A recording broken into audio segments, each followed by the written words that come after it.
Wakili Jebra Kambore ni miongoni mwa mawakili wapatao 30 wanaomtetea mwenyekiti wa Chadema Taifa Tundu Lissu katika kesi ya uhaini dhidi ya Jamhuri, ambapo amezungumza kuhusu uamuzi wa Lissu kutaka kujitetea mwenyewe kwenye kesi hiyo pamoja na sababu alizotoa, ikiwemo madai ya mawakili wake hao kunyimwa fursa ya kukutana na kuzungumza naye faragha. Jebra amesema kwa kuwa Tundu Lissu ni wakili mzoefu na aliwahi kuwa hadi rais wa chama cha mawakili Tanganyika, wanaimani kuwa uwezo wa kujisimamia mwenyewe kwenye kesi hiyo anao. Hakimu mfawidhi wa mahakama ya hakimu mkazi Kisutu Franco Kiswaga ameahirisha kesi hiyo hadi Julai 1 mwaka 2025, ambapo imeelezwa kuwa upelelezi wa kesi hiyo umekamilika na mwendesha mashtaka mkuu wa serikali atatoa tarehe rasmi ya kesi hiyo kwenda mahakama kuu kwa ajili ya kusikilizwa.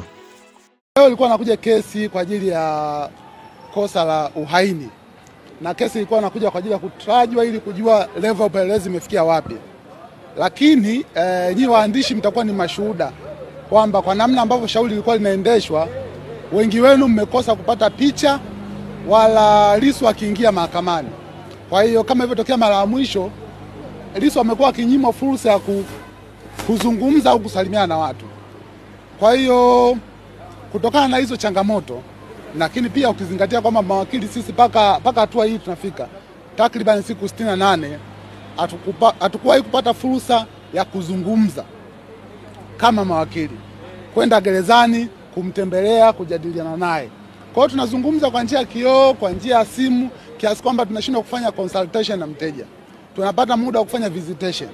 Sisi kama mawakili tunajua mara nyingi tunaenda mahakamani, tunaenda magerezani, tunazungumza na wateja wetu. Lakini namna ya kuzungumza na Lissu inakuwa ni tofauti na wateja wengine. Kwa hiyo tukaona hili jambo sio sawa. Lakini pia tukaona kwamba haki zake za msingi gerezani zinakiukwa. Tumeeleza mahakama, tumechukua hatua za kimagereza, lakini hakuna ambacho kinachukuliwa hatua yoyote. Na kwa kuwa level ya upelelezi wa hili shauri bado unaendelea kuzungumzwa kwamba ukukamilika, tukaona ni jambo la busara tuzungumze na mteja, ili mteja mwenyewe afanye uamuzi wa kuzungumza mwenyewe moja kwa moja na mahakama. Kwanza apate fursa ya kuzungumza ambao alikuwa anaikosa mwanzoni, lakini pia katika hizi hatua za awali aweze kuzungumza yeye mwenyewe.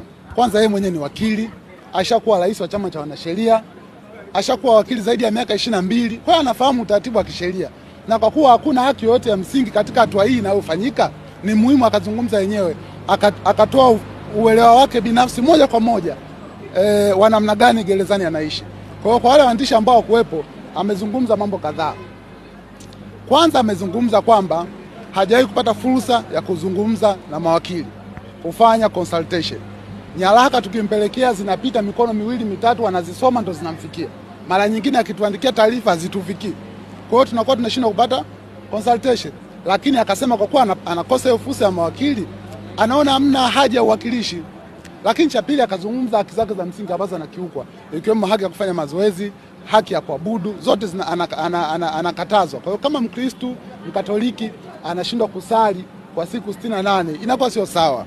Lakini pia akaeleza kwamba anashindwa kupata fursa ya kufanya mazoezi. Lakini pia pamoja na kueleza hilo, lakini akazungumzia kwamba kwa namna shauri ambavyo linaendeshwa, anafikiri ni muhimu akajiwakilisha mwenyewe kwenye hili shauri. Na akaeleza kwamba kule gerezani tofauti na wafungwa wengine, yeye anaweka katika tunaita death row. Unaweka kwenye wafungwa wale ambao wamehukumiwa kunyongwa, ndio unakaa nao. Lakini sheria inakataza mtu raia wa kawaida kukaa na wafungwa ambao wamehukumiwa kunyongwa. Kwa nini sheria inakataza? Kwa sababu mtu ambaye amehukumiwa kunyongwa hana cha kupoteza. Anaweza akakudhuru, anaweza kufanya chochote, kwa sababu adhabu yake ipo, haiwezi kuongeza zaidi ya hiyo kunyongwa. Hakuna adhabu zaidi ya hiyo. Kwa hiyo ndio maana si vizuri mtu kukaa na watu wa namna hiyo, lakini anawekwa na watu wa namna hiyo. Lakini pia anaendelea akikutana na mawakili muda wote analindwa na maaskari si chini ya 2. Wakati wafungwa wengine hawalindwi. Kwa hiyo anaona sio sawa taarifa zake kusimamiwa na kuchunguzwa kwa mtindo huo. Ndio maana akasema ni muhimu ajiwakilishe yeye mwenyewe, azungumza mwenyewe, kwa sababu ni wakili, iko level ya awali kabisa, hana cha kupoteza, na sisi kama mawakili tumeridhia juu ya hilo. Kwa sasa kesi imefikia kwamba upelelezi umekamilika. mwendesha mashtaka anasoma jalada ili amue kwamba ni lini kesi hii inaenda Mahakama Kuu au wanamwachia au wanafanyeje. Iko katika level hiyo. Kwa hiyo kesi itakuja siku ya tarehe 1 mwezi wa 7 ili kujua mwendesha mashtaka mkuu wa serikali amefikia wapi na usomaji wa hilo jalada.